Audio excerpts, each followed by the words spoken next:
ਇਹਦਾ ਨਾ ਮੈਂ ਤਰੀਕਾ ਤੈਨੂੰ ਦੱਸਣ ਲੱਗਾ ਹਾਂ। ਇਸ ਤਰ੍ਹਾਂ ਹੀ ਕਰੀ 4 ਤੋਂ 5 ਮਿੰਟ ਦੀ ਮਸਾਜ ਕਰਨੀ ਫੇਸ ਵਾਸ਼ ਦੀ। ਕਿੰਨੀ? ਸੌਣ ਤੋਂ 2 ਘੰਟੇ ਪਹਿਲਾਂ।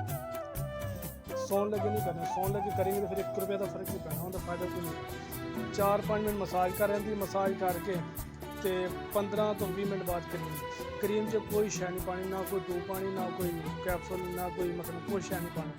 ਔਰ ਥੋੜਾ ਸਬਰ है, ਇਹ ਨਹੀਂ है भाई एक रात चलाइए तो 2, इंशाल्लाह तेरी शायद हल्के खत्म। 4 दिन बाजी मैं कह तो रहा कि इंशाल्लाह बाजी ਨੂੰ ਪੁੱਛਣ ਮੈਂ ਇੱਕ ਗੱਲ ਕਰ ਰਿਹਾ, इंशाल्लाह ਪੁੱਛਣਗੇ ਵੀ ਕੋਈ ਸ਼ੈ ਲੈ ਕੇ ਆਇਆ ਐਸੀ ਚੀਜ਼।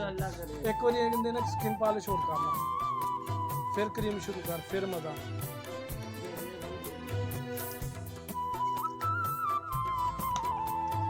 ਸਾਰਿਆਂ ਦਾ ਪਾਊਡਰ ਪਾ ਲਿਆ, ਇਹ ਕਰੀ ਕੀਤੀ ਨਾ, ਸਾਰਿਆਂ ਦਾ ਪਾਊਡਰ ਪਾ ਲਈ, ਸਾਰਿਆਂ ਦੀ ਕਰੀਮ ਮਿਕਸ ਕਰਕੇ 2 ਤੋਂ 3 ਮਿੰਟ ਕੋਲ ਕੇ ਰੱਖ ਛੱਡੀ और 20 ਤੋਂ 5 ਮਿੰਟ लगे इंशाल्लाह। ਹੁਣ ਇਸ ਤਰ੍ਹਾਂ ਹੋ ਜਾਏ ਸਕਿਨ ਦੇ ਕੋਈ 2 ਮਿੰਟ ਦੀ ਕਰੀਮ ਇਸਤੇਮਾਲ ਕਰਨੀ ਖਾਲੀ ਅੰਦਰ ਕਮਾਲ ਹੈ।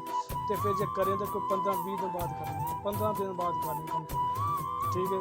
ਇਹਦੀ ਕਮ ਸੇ ਕਮ 4 ਤੋਂ 5 ਮਿੰਟ ਮਸਾਜ ਕਰੀ। ਹੈ ਦੋ ਟਾਈਮ ਲਾ ਲਓ, ਫੇਸ ਵਾਸ਼ 2 ਦਫਾ ਇਹ ਤੱਕ 2 ਦਫਾ ਲਾ ਲੈ ਤੇ 2 ਦਫਾ ਹੀ ਲਗਾਣਾ, ਇਹ ਤਾਂ ਹੋਵੇ ਜਾਂ ਨਾ ਹੋਵੇ। ਬਸ ਇਹਦੇ ਨਾਲ ਹੀ ਮੂੰਹ ਧੋਣਾ। ਜੇ ਕਰੀਮ ਹੈ, ਕਰੀਮ ਤੇ ਇੱਕ ਟਾਈਮ ਵਾਧੂ ਹੈ। ਰਾਤ ਨੂੰ ਸੌਣ ਦੇ ਲਾ ਲਓ, ਇੰਸ਼ਾਅੱਲਾ ਐ ਜ਼ਬਰਦਸਤ।